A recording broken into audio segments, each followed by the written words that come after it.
Student, welcome to all of you on my YouTube channel SK Mission Next Gen। तो dear student, आज का हमारा जो topic है वो है हमारा पंचायती राज सिस्टम, पंचायती राज व्यवस्था।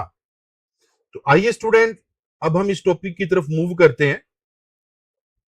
सबसे पहले हम देखेंगे इंट्रोडक्शन पार्ट के अंदर जो पंचायती राज सिस्टम है, ये जो सिस्टम है ये क्या है। ये भारत में ग्रामीण स्थानीय स्वशासन की एक प्रणाली है और ये कहीं ना कहीं लोगों को स्थानीय निकाय के माध्यम से शासन एवं विकास के कार्यों के अंदर प्रत्यक्ष भागीदारी का अवसर प्रदान करता है, ताकि वो इसमें हिस्सा लेके ग्रास रूट लेवल पर, जमीनी स्तर पर प्रशासनिक व्यवस्था को कायम कर सके स्थानीय निकाय की और उनके विकास में अपना योगदान दे सके।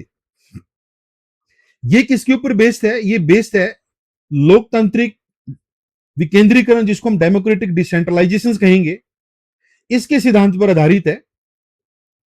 कहने का मतलब transfer of power and responsibility from central and state government to the local government.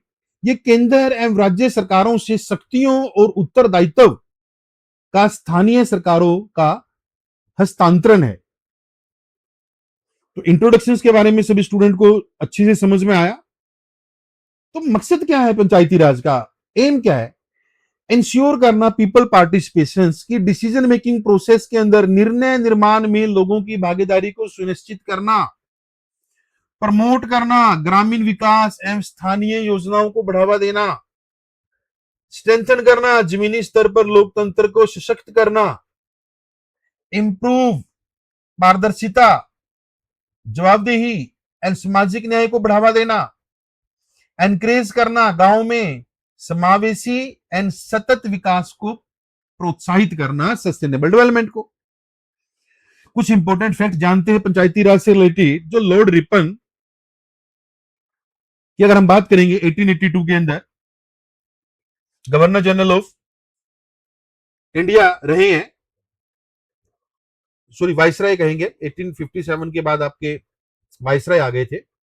इनको हम father of local self government कहेंगे, स्थानीय स्वशासन का जनक भी कहा जाता है।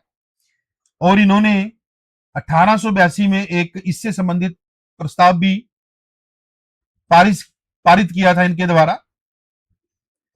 सेकंड इंपॉर्टेंट फैक्ट, राजस्थान पंचायती राज व्यवस्था को लागू करने वाला पहला स्टेट। इन्होंने 2 अक्टूबर 1959 को नागौर के अंदर पंचायती व्यवस्था को कायम किया। उस समय के तत्कालीन प्रधानमंत्री जवाहरलाल नेहरू के द्वारा इस व्यवस्था का उद्घाटन किया गया।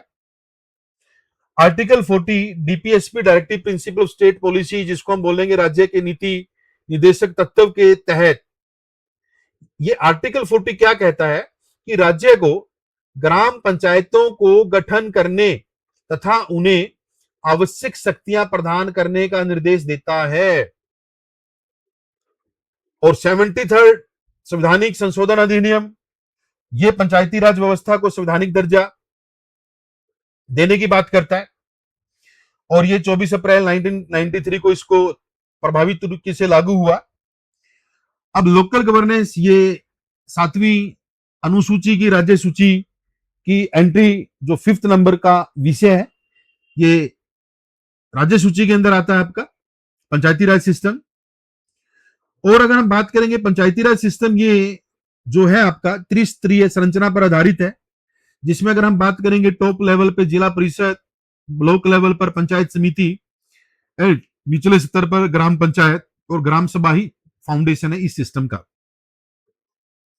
तो आइए हम यहां पे देखेंगे ग्राम सभा का मतलब क्या है। गांव के सभी पंजीकृत मतदाताओं का निकाय। ग्राम पंचायत है ग्राम स्तर पर निर्वाचित स्थानीय निकाय। पंचायत समिति खंड या ब्लॉक लेवल पर निर्वाचित निकाय या मध्यवर्ती स्तर पर कहेंगे इसको। जिला परिषद जिला स्तर पर निर्वाचित इकाई। ये सभी के सभी मिलकर काम करते हैं एक सुशासन, गुड गवर्नेंस एंड ग्रामीण विकास के लिए। तो आई होप स्टूडेंट यहां तक सभी को समझ में आया। तो पंचायती जो राज व्यवस्था है वो भारत में ग्रामीण लोकतंत्र की आधारशिला है और स्थानीय स्वशासन के माध्यम से गांव को सशक्त बनाती है। यहां तक कोई डाउट स्टूडेंट इंट्रोडक्शन पार्ट में? आइए हम नेक्स्ट मूव करते हैं कुछ इंपॉर्टेंट कमिटी। सबसे पहले जो कमिटी आई वो आई थी बलवंत राय मेहता कमेटी 1957। इस कमेटी को अगर हम यहां पे बात करेंगे,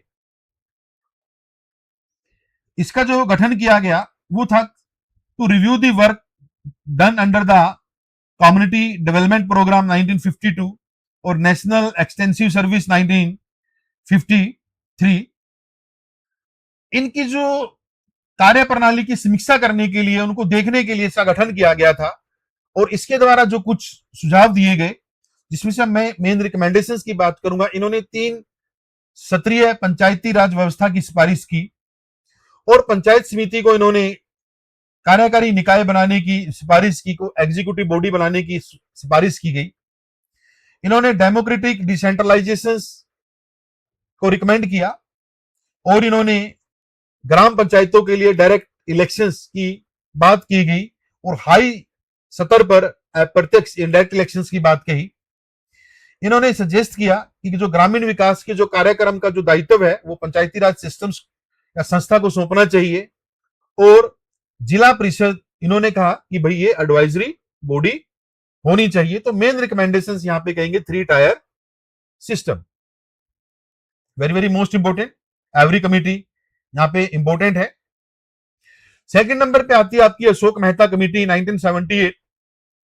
इनकी मुख्य जो सिफारिशें की बात करेंगे, इन्होंने द्विसत्रीय पंचायती राज व्यवस्था की सिफारिश की और इन्होंने कहा कि डिस्ट्रिक्ट जो है, जिले को विकेंद्रीकरण की मूल इकाई बनाया जाए और इन्होंने प्रपोज किया मंडल panchayat in place of gram panchayat. मतलब अपर लेवल पर आपका जो होगा वो जिला परिषद होगा और लोअर लेवल पर मंडल पंचायत होगा ग्राम पंचायत की जगह। और इन्होंने पंचायती चुनावों में राजनीतिक दलों की भागीदारी का समर्थन किया और इन्होंने रिकमेंड किया संवैधानिक संरक्षण देने की सिफारिश की पंचायती राज व्यवस्था को। और जो मेन जो रहा इनका, जिला को विकेंद्रीकरण की मूल इकाई बनाने पे इन्होंने जोर दिया। आइए हम नेक्स्ट कमेटी की तरफ मूव करते हैं, दांतेवाला कमेटी 1978। तो मेन रिकमेंडेशन थी block as a unit for planning, basic मूल इकाई। इन्होंने कहा कि ब्लॉक को योजना निर्माण एवं क्रियान्वयन, मतलब उसको एक्शंस के लिए ब्लॉक को मूल इकाई बनाया जाए। इन्होंने डिसीजन मेकिंग प्रोसेस की अगर हम यहां पे बात करेंगे, प्लानिंग की बात करते हैं, योजना निर्माण, इंप्लीमेंटेशन करना, उनका मूल्यांकन करना, इसमें लोगों की भागीदारी के ऊपर बल दिया। इन्होंने रिकमेंडेशंस की कि रूरल डेवलपमेंट प्रोग्राम का यहां पे इंटेग्रेशन, मतलब एकीकृत हो पंचायती राज संस्थाओं के साथ। और इन्होंने ब्लॉक स्तर पर विभिन्न विभाग और एजेंसियों के बीच कोऑर्डिनेशन बढ़ाने का सुझाव दिया कि इनके बीच में समन्वय होना चाहिए। आइए next committee C H Hanumantha Rao समिति 1984। इनकी मेन रिकमेंडेशंस थी जिले को योजना एवं विकास की मूल इकाई बनाना। रिकमेंडेशंस की अगर हम बात करेंगे कि इन्होंने सजेस्ट किया डिस्ट्रिक्ट लेवल पर एक प्लानिंग बोर्ड या प्लानिंग निकाय बनाने की सिफारिश की। नीचे से ऊपर की अप्रोच की तरफ बल दिया। योजना प्रणाली में इन्होंने बॉटम अप अप्रोच को, मतलब गांव से डिस्ट्रिक्ट लेवल तक इन्होंने, अगर हम बात करेंगे, समर्थन किया। एडिक्वेट, पर्याप्त एडमिनिस्ट्रेटिव एंड फाइनेंशियल डिसेंट्रलाइजेशन, वित्तीय विकेंद्रीकरण की बात की और प्रशासनिक विकेंद्रीकरण की बात की। मेन मकसद जो था इन सभी की सभी कमेटी का वो था कि भाई, जो अगर हम यहां पे बात करेंगे कि पंचायती राज व्यवस्था को मजबूत बनाना और इनकी सुदृढ़ नींव को रखना। तो यहां तक स्टूडेंट आपको समझ में आया Balwant Rai Mehta committee, Ashok Mehta committee, Dantwala committee, Hanumantha Rao committee. आइए हम नेक्स्ट मूव करते हैं GVK Rao committee. GVK Rao जो कमेटी जो आई 1985 के अंदर, इनकी मुख्य सिफारिश थी कि जिला परिषद को ग्रामीण विकास की एक प्रमुख संस्था के रूप में मान्यता दी जाए, रिकॉग्नाइज किया जाए। रिकमेंडेड, इन्होंने क्या रिकमेंड किया, ट्रांसफर किया जाए planning, implementation and monitoring of development programme को पंचायती राज इंस्टीट्यूशन को सौंप देना चाहिए। इन्होंने सजेस्ट किया किसको, कि मतलब पंचायती राज इंस्टीट्यूशन को यहाँ पे रिविटलाइज करना, स्ट्रेंथन करना, मजबूत करना, पुनर्जीवित करना। और उन्होंने रिकमेंडेशंस किया कि जिला स्तर पर डेवलपमेंट जो विकासात्मक और रेगुलेटरी फंक्शंस है उनको अलग अलग करने की सिफारिश की गई। और इन्होंने पंचायत से रिलेटेड चुनावों को नियमित और यहां पे प्रशिक्षण के ऊपर बल दिया, ताकि उनका प्रॉपर उनको प्रशिक्षण दिया जा सके, ट्रेनिंग दी जा सके। अगर हम यहां पे बात करेंगे एग्जामिन, यहां पे programme of rural development and poverty alleviations की बात की गई इनके द्वारा। रूरल डेवलपमेंट, ग्रामीण विकास, पॉवर्टी एलिवेशन, गरीबी हटाने का मुख्य फोकस किया गया। एलएम सिंघवी की अगर हम बात करेंगे 1986 के अंदर ग्राम सभा को इन्होंने कहा कि ये नींव है, डेमोक्रेसी की फाउंडेशन है। इन्होंने रिकमेंड किया संवैधानिक दर्जा दिया जाए पंचायती राज इंस्टीट्यूशंस को, और एक संविधान में एक अलग से एक सेपरेट चैप्टर या अध्याय को जोड़ने का सुझाव दिया। और इन्होंने ग्राम सभा को जमीनी लोकतंत्र की आधारशिला माना और गांव के समूह के लिए एक न्याय पंचायत के गठन की सिफारिश की। और इन्होंने पंचायती राज संस्थाओं से संबंधित विवादों को समाधान के लिए ट्राइब्यूनल, जिसको हम न्यायाधिकरण कहते हैं, उसको स्थापित करने का सुझाव दिया। और इन्होंने पंचायती राज इंस्टीट्यूशंस को पुनर्जीवित और मजबूत करने के लिए, ताकि यहाँ पे जो लोकतांत्रिक और डेवलपमेंट को हम यहाँ पे मजबूत कर सके, विकसित कर सके, इसके लिए इन्होंने इसको रिकमेंड किया कि पंचायती राज इंस्टीट्यूशन को हमें मजबूत करने की जरूरत है। तो आइए हम नेक्स्ट कमेटी की तरफ मूव करते हैं, पीके थुंगन कमेटी। इनकी जो मुख्य रिकमेंडेशंस, इन्होंने कहा कि पंचायती राज संस्थाओं को संवैधानिक दर्जा देना चाहिए और जिला परिषद को योजना एवं विकास का मुख्य न्याय बनाना। जिला परिषद को इन्होंने प्लानिंग बॉडी बनाने की सिफारिश की, वेरी वेरी मोस्ट इंपोर्टेंट। इन्होंने सजेस्ट किया फिक्स 5 वर्ष का निश्चित कार्यकाल निर्धारित करने का सुझाव दिया कि पंचायतों के लिए फिक्स टेन्योर होना चाहिए। अनुसूचित जाति, अनुसूचित जनजाति एंड महिलाओं के लिए आरक्षण का समर्थन किया। इन्होंने प्रत्येक राज्य में राज्य वित्त आयोग की स्थापना की सिफारिश की। इन्होंने सजेस्ट किया कि भाई जो स्टेट प्लानिंग और कोऑर्डिनेशन कमेटी, एक इनके बीच में प्रॉपर कोऑर्डिनेशन हो, ताकि वो बेटर फंक्शनिंग कर सके, काम कर सके। तो आइए अगर हम बात करेंगे यहाँ पे गदगिल कमेटी। नेक्स्ट, गदगिल कमेटी 1988 के अंदर इन्होंने पंचायती राज इंस्टीट्यूशन को संवैधानिक दर्जा देने की बात की, 3 टायर पंचायती राज सिस्टम। और उन्होंने रिकमेंड किया direct elections all 3 level, reservation for SC ST and women. और इन्होंने यूनिफॉर्म 3 टायर पंचायती राज सिस्टम्स की बात कही। इन्होंने सपोर्ट किया कि पंचायती को रिस्पॉन्सिबिलिटी दे देनी चाहिए प्रिपेयर करने की, इंप्लीमेंट करने की, सामाजिक आर्थिक विकास से रिलेटेड कोई भी प्लान है, प्रोग्राम है। इन्होंने पंचायतों को स्थानीय कर लगाने की, वसूलने की और उनको उपयोग करने की शक्ति देने की सिफारिश की। और इन्होंने फेवर किया कि एक राज्य वित्त आयोग और राज्य निर्वाचन आयोग का गठन किया जाए। इनकी रिकमेंडेशंस जो थी वो बाद में आधार बनी 73rd संशोधन अधिनियम 1992 का। तो स्टूडेंट, तो ये जितनी भी कमेटी हमने 8 कमेटी पढ़ी है, very very most important committee है। एवरी फैक्ट यहाँ पे जो डिस्कस किया गया एग्जाम पॉइंट ऑफ व्यू से है। सभी कमेटी का जो मेन मकसद था वो था पंचायती राज संस्थाओं को मजबूत करना, ताकि वो एक इंपॉर्टेंट रोल प्ले कर सके। और बाद में हमारे 73rd कॉन्स्टिट्यूशनल अमेंडमेंट ने इन पंचायती राज इंस्टीट्यूशन को एक मजबूती दर्जा देने का काम किया। आइए हम नेक्स्ट स्लाइड की तरफ मूव करेंगे। संवैधानिक अमेंडमेंट से रिलेटेड 73rd कॉन्स्टिट्यूशनल अमेंडमेंट, संविधान के भाग 9 में जोड़ा गया। ये 24 अप्रैल 1993 को लागू हुआ।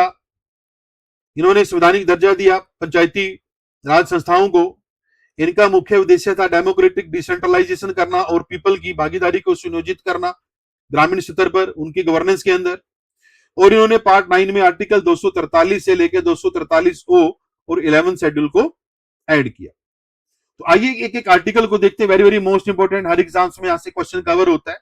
243 में परिभाषा दी गई है 243 ए ग्राम सभा के बारे में, 243 बी पंचायतों का गठन, 243 सी पंचायतों की संरचना, 243 सीटों का आरक्षण, 243 ई पंचायतों का कार्यकाल, 243 एफ जो है सदस्य हेतु अयोग्यता, 243 जी यहाँ पे पंचायत की शक्तियां, अधिकार और उनकी जिम्मेदारियां या उत्तरदायित्व, 243 एच यहाँ पे जो ये कहा गया power to impose tax duty toll and fees, 243 I अगर हम यहाँ पे बात करेंगे राज्य वित्त आयोग, 243 जे अकाउंट एंड ऑडिट लेखा प्रशिक्षण, 243 के पंचायतों के चुनाव, 243 एल यहाँ पे संघ राज्य क्षेत्रों पे लागू यूनियन टेरिटरी के ऊपर, 243 एम कुछ क्षेत्र पर कुछ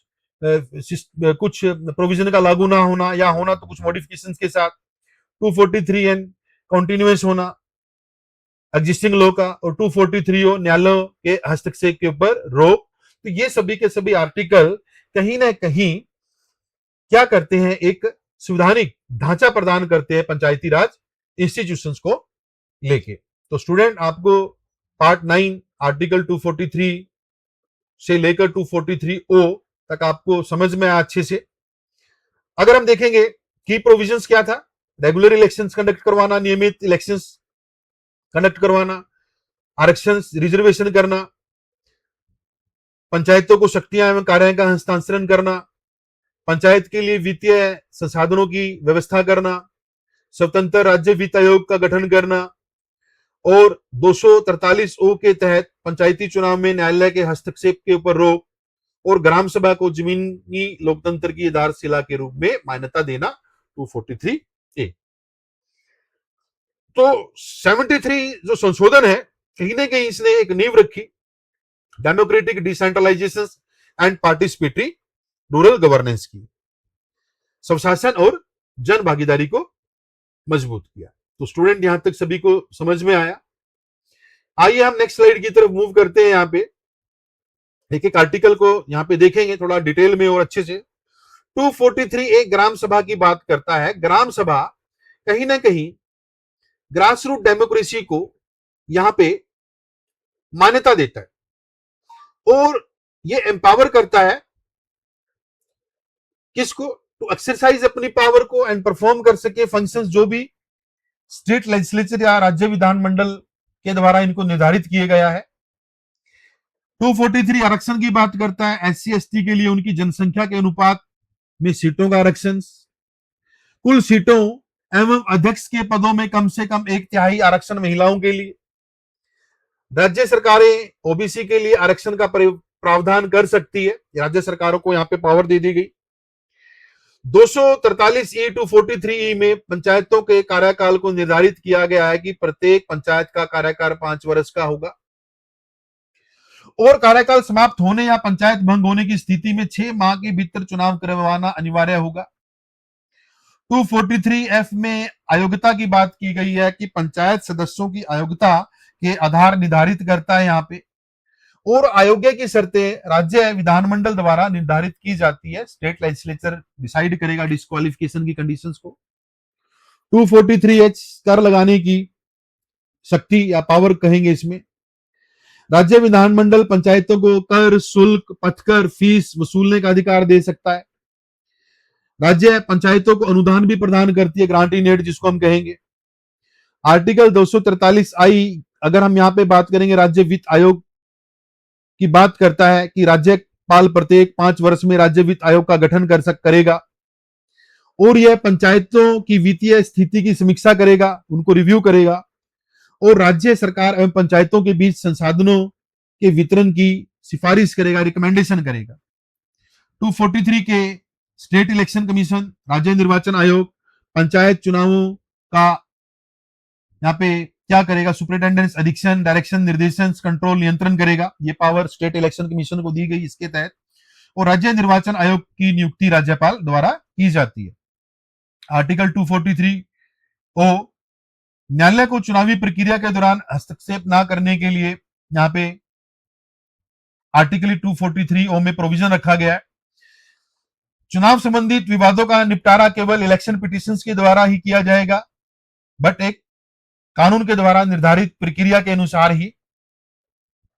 तो जितने भी प्रावधान है इनका जो मकसद है वो है लोकतांत्रिक विकेंद्रीकरण करना, जन भागीदारी को सुनिश्चित करना, पंचायतों की वित्तीय सशक्तता, एम्पावरमेंट करना एंड उनको स्वतंत्रता एंड प्रभावी संचालन उनका सुनिश्चित करना। तो स्टूडेंट यहां तक सभी को समझ में आया इंपॉर्टेंट आर्टिकल के तहत क्या प्रोविजंस है, क्यों दिए गए प्रोविजंस। आइए हम नेक्स्ट शेड्यूल, नेक्स्ट स्लाइड की तरफ चलते हैं, जिसमें 11 शेड्यूल के अनुच्छेद 243G में 29 सब्जेक्ट विषयों की बात की गई कि पंचायत को 29 विषय सौंपे गए हैं। अगर हम बात करेंगे 243G में 29 सब्जेक्ट की बात होती है, संशोधन 73 1992, 11 शेड्यूल, टोटल सब्जेक्ट 29। तो ये जो सब्जेक्ट है, राज्य विधानमंडल आर्थिक विकास और सामाजिक न्याय के लिए इन विषय को पंचायत को सौंपा जाता है। Very very most important. सबसे पहले आएगा कृषि एवं कृषि का विस्तार, भूमि सुधार एवं मृदा संरक्षण, लघु सिंचाई, जल प्रबंधन को लेके, पशुपालन, डेयरी करना एंड पोल्ट्री को लेके, मत्स्य पालन, सामाजिक वानिकी एंड कृषि वानिकी। अगर हम यहाँ पे बात करेंगे लघु वन उपज, लघु उद्योग एवं खाद्य प्रसंस्करण उद्योग, खादी, गांव एवं कुटीर उद्योग, रूरल हाउसिंग। अगर हम बात करें ग्रामीण आवास, पेयजल, ईंधन एंड चारा, ग्रामीण सड़कें, पुल एंड संचार, ग्रामीण विद्युतीकरण। अगर हम यहाँ पे देखें गैर पारंपरिक ऊर्जा स्रोत, गरीबी उन्मूलन कार्यक्रम, शिक्षा प्राथमिक एंड माध्यमिक, तकनीकी एंड व्यावसायिक शिक्षा। अगर हम यहाँ पे बात करेंगे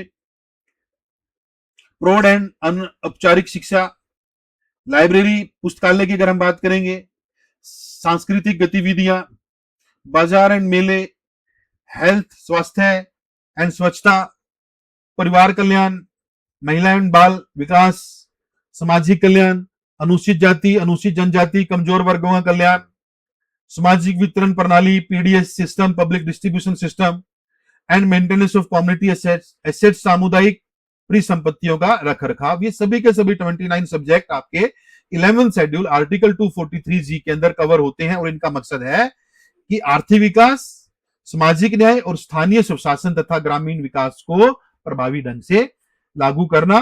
तो स्टूडेंट यहां तक कोई डाउट?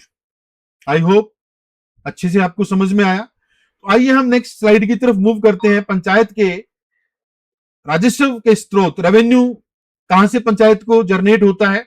सबसे पहले देखेंगे आर्टिकल 243H के अंदर पंचायत कर लगा सकता है, उनको कलेक्ट कर सकता है, उसका उपयोग कर सकता है। अगर हम यहां पे देखेंगे राज्य सरकार जो है, जो यहां पे ये कहा गया है कि राज्य सरकार द्वारा जितने भी निर्धारित कर एंड शुल्क है उसका हिस्सा पंचायत को देना चाहिए। ग्रांट इन एड, जो अनुदान कहते हैं, राज्य सरकार की संचित निधि से अनुदान प्राप्त होता है, grant in aid of the consolidated fund of state government. Finance commission, finance commission क्या करेगा? राज्य वित्त आयोग। अगर हम बात करेंगे पंचायतों के बीच वित्तीय संसाधनों के वितरण से संबंधित मामलों की सिफारिश करता है। सेंट्रल फाइनेंस कमीशन वित्त आयोग की सिफारिश के आधार पर केंद्र सरकार को ग्रांट इन एड प्रदान करती है। ऑन रिसोर्सेज, खुद के रिसोर्सेज, जिसमें आपका संपत्ति कर आ गया, आपका जल शुल्क आ गया, बाजार शुल्क आ गया, भवन निर्माण लाइसेंस शुल्क आ गया, व्यापार शुल्क, उपयोगकर्ता शुल्क आ गया, पंचायत एंड संपत्ति से किराया, ये सभी के सभी।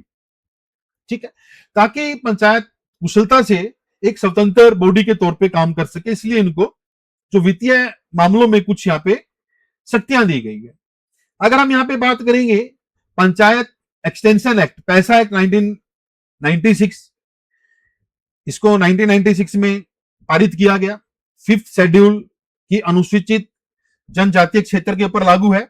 यह संविधान के भाग 9 के प्रावधानों को अनुसूचित क्षेत्रों में आवश्यक संशोधनों के साथ लागू करने की बात करता है। यह अनुसूचित क्षेत्रों में ग्राम सभा को स्वशासन की केंद्रीय संस्था के रूप में मान्यता देता है। इसके प्रोविजन देखे, ग्राम सभा जो है, यह कहा गया कि भूमि अधिग्रहण से पहले, पुनर्वास से पहले, पुनर्स्थापन से पहले ग्राम सभा से परामर्श लेना अनिवार्य होगा। ग्राम सभा जनजातीय परंपराओं, संस्कृति, पहचान एवं सामुदायिक संसाधनों की रक्षा करेगी। तीसरा, अगर हम देखेंगे, ग्राम सभा सभी जितने भी है लघु वन उपज के प्रबंधन एवं नियंत्रण का अधिकार है इनको। ग्राम सभा लघु जल स्रोत की अगर हम बात करें पर अधिकार रखती है। ग्राम सभा की अगर हम बात करेंगे, जो माइनिंग, जो अगर हम बात खनन पट्टे हैं या उनको मिनरल, अगर हम बात करें कोई भी खनिज है, उसको कुछ भी करने से पहले ग्राम सभा से परामर्श आवश्यक है, उससे कंसल्ट करना जरूरी है। और पंचायत जो है जनजातीय परंपराएं, उनके रीति रिवाजों के अनुरूप कार्य करेंगी और इनका उद्देश्य स्वशासन करना, पार्टिसिपेटरी डेमोक्रेसी, सहभागी लोकतंत्र एंड प्रोटेक्ट करना, जनजातीय अधिकारों की सुरक्षा को सुदृढ़ करना में मकसद है। और इसी मकसद की वजह से पंचायती extension to schedule area act 1996 को लागू किया गया। और इसके तहत अनुसूचित क्षेत्रों में पंचायतों के प्रत्येक स्तर पर अनुसूचित जनजाति के लिए उनकी जनसंख्या के आधार पर सीटें आरक्षित होंगी और पंचायत के सभी सत्रों पर अध्यक्ष के पद केवल अनुसूचित जातियों के लिए ही आरक्षित होंगे। और यह अनुसूचित जनजातियों के लिए जनसंख्या 50% से कम हो तब भी उनके लिए कुल सीटों का कम से कम 50% आरक्षण होगा। और अनुसूचित जातियों के लिए भी जनसंख्या के अनुपात में आरक्षण होगा और महिलाओं के लिए कम से कम 1/3 सीटें एवं अध्यक्ष पदों का आरक्षण अनुच्छेद 243D के आधार पर जो अनुसूचित क्षेत्रों में ये लागू होगा। ठीक है। और कुछ स्टेट पंचायतों ने इसको लागू भी किया, मतलब कोटे को बढ़ाया भी है यहाँ पे। तो ये मुख्य प्रोविजंस थे और इनका जो मेन मकसद था, ग्राम सभा को मजबूत करना, शेड्यूल ट्राइब के अधिकारों को सुरक्षित देना और इंक्लूसिव डेवलपमेंट करना और पावर को, पंचायत को एम्पावर करना। तो आई होप स्टूडेंट आपको पंचायती राज व्यवस्था के बारे में अच्छे से समझ में आया, एक एक फैक्ट का, एक एक कंटेक्ट का। तो I hope student again subscribe to my YouTube channel, like, subscribe and comment. तो नेक्स्ट वीडियो में मिलते हैं, और भी अच्छी अच्छी वीडियो आपके लिए आगे लाई जाएगी। तब तक के लिए बाय बाय, थैंक्स।